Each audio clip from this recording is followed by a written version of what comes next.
Hello everyone, कैसे हो आप लोग। आई होप कि आप सब बहुत बहुत अच्छे होंगे। मैं भी बहुत अच्छी हूँ। तो गाइज, आज का जो ब्लॉग है वो मैंने मॉर्निंग से स्टार्ट किया है। और जैसा कि आप सभी को पता है कि मेरे घर पे मेरे ससुर जी आए हुए हैं, तो उनके लिए आज मैं बना रही हूँ इडली ढोकला, जो कि खाने में बहुत ही टेस्टी बनती है। एक बार मैंने रेसिपी भी शेयर किया था आप लोग के साथ, लेकिन वो वीडियो कुछ कारण मुझे डिलीट करना पड़ा था। तो अभी वो रेसिपी तो नहीं है, लेकिन अगर आप लोगों को रेसिपी चाहिए तो मैं ज़रूर आप लोगों के साथ शेयर करूँगी। तो ये देखिए, सारे सांचों में मैंने ढोकला का जो बैटर है वो फिल कर दिया है। अब क्या करूँगी, अब सारे जो सांचे हैं उनको मैं इडली मेकर में रख दूँगी। पहले से ही मैंने पानी उबलने के लिए चढ़ा दिया था। तो यहाँ सारे सांचे जो हैं वो मैंने इडली मेकर में रख दिया है। उसके बाद इसको ये देखिए ढक दिया है।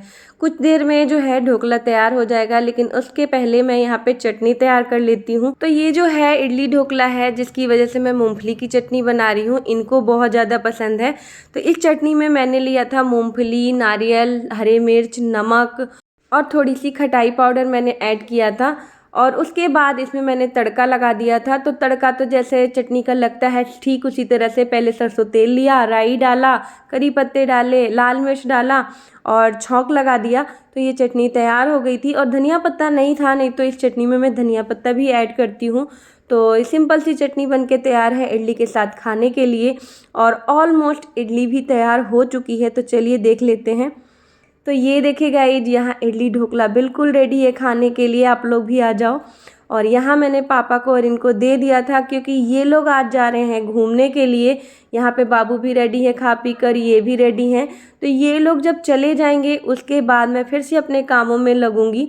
तो यहाँ सभी रेडी होकर जा रहे हैं मेरे अलावा। मुझे भी बोला था इन लोगों ने जाने के लिए, लेकिन मैंने मना कर दिया, क्योंकि बहुत सारे काम थे। आगे मैं दिखाऊंगी कि बहुत सारे क्या क्या काम थे। और यहाँ पे ये कुछ कह रहे थे कि अब मैं शाम को ही आऊँगा, उसके पहले नहीं आऊँगा। तो दोपहर के खाने की तुम टेंशन मत लेना। उसके बाद ये भी चले गए थे।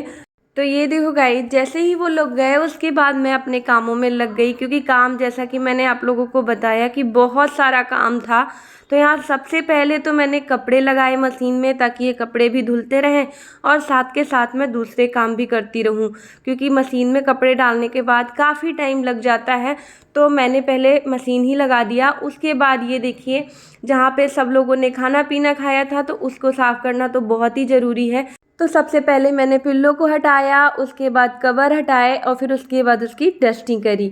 फिर यहाँ पे कवर दोबारा से मैंने लगा दिया है। जो ये कवर हैं, इनको आप लोग देख रहे हो, इनको मैं कम से कम एक हफ्ते में धो देती हूँ, क्योंकि ये भी गंदे हो जाते हैं। लेकिन अभी ये साफ़ हैं। तो यहाँ पे कवर भी मैंने सारे लगा दिए हैं। उसके बाद सारे पिल्लो लगा दिए। और फिर उसके बाद जहाँ भी थोड़ी बहुत डस्टिंग दिखी मुझे, वहाँ की डस्टिंग कर दी। जैसे कि ये पफ़ी वगैरह पे डस्टिंग नहीं करी थी मैंने, तो वो कर दिया। यहाँ टेबल को भी मैंने साफ़ कर दिया। और उसके बाद चली आई मैं अपने कमरे में। तो यहाँ पे आप सब देख सकते हो कि बेडशीट अलग है और पिल्लो का कवर अलग है। तो गाइस, रात में ना इन्होंने क्या किया था कि बेडशीट पे चाय गिरा दी थी।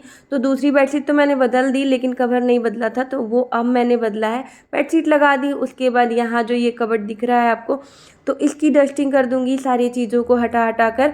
और उसके बाद फिर अपनी जगह पे सारी चीज़ों को रख दूंगी। तो इस तरह से फटाफट काम कर रही हूँ, क्योंकि गाइज अभी किचन में मुझे बहुत सारा काम है। अभी शाम को ना जब पापा आएंगे उसके बाद उनकी ट्रेन है, तो उन्हें जाना है। तो उनके लिए कुछ खाना वगैरह बनाना है। तो इसी वजह से जल्दी जल्दी झाड़ू वगैरह लगाकर और सारे काम निपटा रही थी, ताकि मैं फिर से किचन में जा सकूं। और थोड़ा बहुत चीज़ें नहीं बनानी थी गाइज, बहुत सारी चीज़ें बनानी थी, जिसकी वजह से ना मैं सोच भी रही थी कि कैसे करूँगी, कैसे बना पाऊँगी। अकेली ही तो हूँ। लेकिन कहते हैं ना कि जब आप काम करने लगोगे ना तो काम हो ही जाता है। पहले तो मुझे डर लग रहा था कि मैं नहीं कर पाऊँगी, और पापा ने बोल दिया था तो करना भी था। तो फिर मैंने ज़्यादा सोचा नहीं, मैंने सोचा जो होगा देखा जाएगा, करना तो है ही है। तो यहाँ सबसे पहले तो मैंने झाड़ू निपटाया। बर्तन तो कुछ मैंने धो दिए थे, कुछ ही बाकी रह गए थे, तो वो भी मैंने फटाफट से यहाँ पे धो लिया था। और गैस वगैरह भी आप सब देख ही रहे हो कि मैंने साफ़ कर दिया है, गैस वगैरह गंदा नहीं है। और ज़्यादा मैंने किचन में साफ़ सफाई करी भी नहीं, क्योंकि फिर से काम करना था किचन में। तो बस ऊपर ऊपर जल्दी जल्दी से साफ़ कर दिया मैंने। और फिर उसके बाद यहाँ मशीन में जो कपड़े लगे थे उनको भी यहाँ पे बस अब सुखाने के लिए डाल दूँगी। और ये काम करने के बाद फिर मैं पोछा लगा लूँगी। नहाना जो था मेरा वो मैंने सुबह ही कर लिया था, लेकिन काम करने के बाद ना मन नहीं मानता, तो मैं ना ये सारे काम निपटाने के बाद फिर से एक बार नहाऊँगी। और गाइस सारे कपड़ों को सूखने के लिए बालकनी में डाल आई हूँ। उसके बाद यहाँ पे मशीन को एक बार पोंछ लूँगी। जैसे ही मैं कपड़े धुल लेती हूँ उसके बाद मशीन को अच्छे से पोंछ के उसकी जगह पे रख देती हूँ। और कोई घर पे मशीन की जगह नहीं है तो मैं यहीं पे रख देती हूँ, बुरा भी नहीं लगता। और कवर मैंने इसका धोया था लेकिन फिर उसको डाल दिया है क्योंकि ड्रायर में सुखाया था तो ज़्यादा गीला नहीं था और यहाँ पे डालने की वजह से सूख भी जाएगा। उसके बाद यहाँ मैंने आखिरी में सिंक साफ़ किया और फिर हैंड वॉश किया, क्योंकि सिंक आप सब जानते हो कि ये कितना गंदा होता है। तो यहाँ सिंक साफ़ करने के बाद यहाँ आ गई हूँ पोछा लगाने के लिए।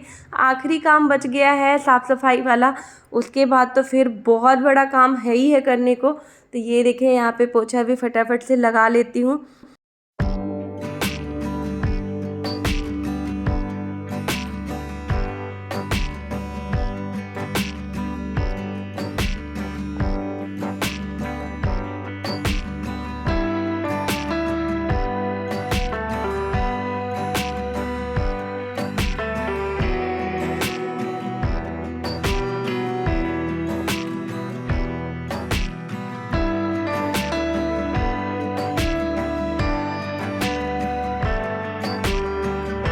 तो ये देखो गाइस सारा काम करने के बाद, नहाने धोने के बाद मैं फिर से आ गई थी किचन में और देख ही सकते हो कि मैं क्या कर रही हूँ।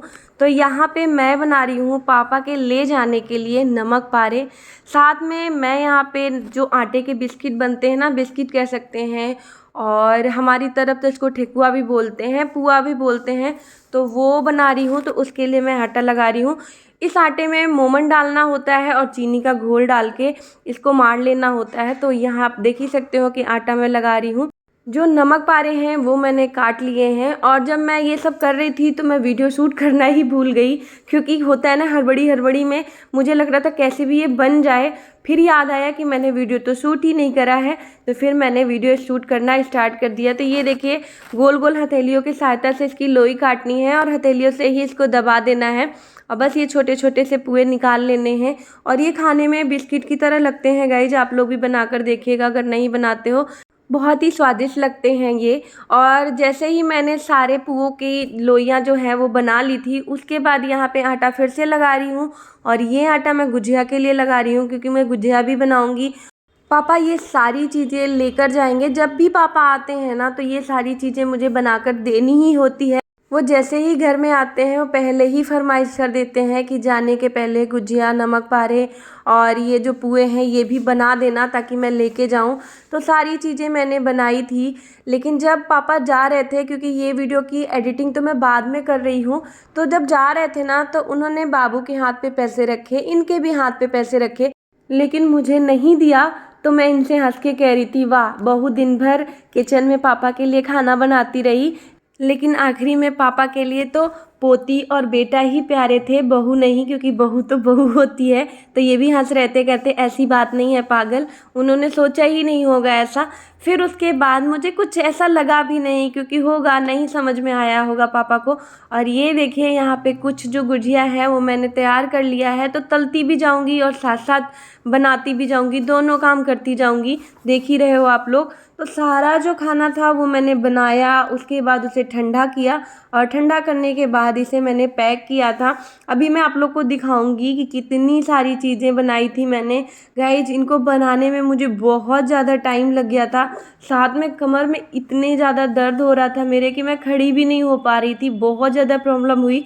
लेकिन बस ये लग रहा था कि पापा रोज़ रोज़ तो आते नहीं हैं और बहुत ही कम होता है कि मैं उनके लिए कुछ कर पाती हूँ, तो बस इसीलिए ये सारी चीज़ें मैंने बनाई। देख ही सकते हो नमक पारे हैं, उसके साथ ये जो मीठे पुए हैं और गुजिया भी है। तो किस किस को खाने का मन कर रहा है, होली याद आ गई ना आप लोगों को भी। और ये देखिएगा ये जी यहाँ पे ना मैं अब बना रही थी ये बोर्ड बहुत ज़्यादा परेशान कर रहा था और कोई मिस्त्री नहीं आ रहा था, तो मैंने कहा आज तो मैं इसे ठीक करके ही रहूँगी।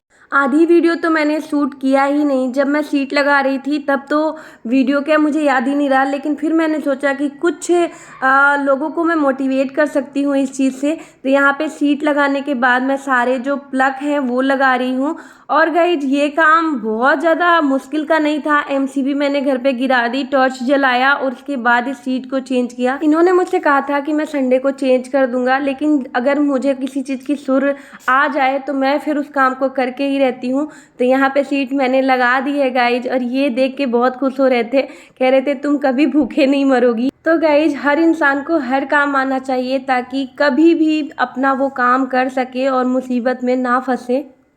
तो हे गाइज अभी पापा जा चुके हैं और ये गए हैं उनको छोड़ने के लिए, और उनको आने में टाइम लग जाएगा, हो सकता है 10 साढ़े 10 बज जाए।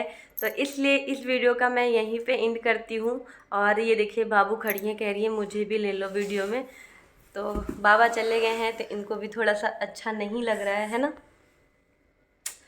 तो बस अभी देखते हैं ये कितने बजे तक आते हैं, तब तक तो इंतज़ार करना पड़ेगा। रात का जो खाना है वो भी मैंने बना दिया है, बस अभी हम लोगों को खाना बाकी है। ये भी खाकर नहीं गए हैं, तो ये जब आएंगे तब खाएंगे। तो चलिए गाइज आज का ब्लॉग यहीं पे हम एंड करते हैं, मिलेंगे आपसे नेक्स्ट वीडियो में। वीडियो कैसी लगी ज़रूर बताइएगा। अगर वीडियो में कुछ भी अच्छा लगे तो प्लीज़ वीडियो को लाइक करें, शेयर करें और सब्सक्राइब करें मेरे चैनल को। बाबू बोल दो क्या करना है। लाइक और देखो इन्होंने शाम को 2 चोटी करवाई है मेरे से। लाइक कर देना, शेयर कर देना, सब्सक्राइब कर हाँ। देना और बेल आइकन को प्रेस कर देना। तो चलो गाइज अभी के लिए बाय बाय, और साथ में good night, sweet dream, bye bye.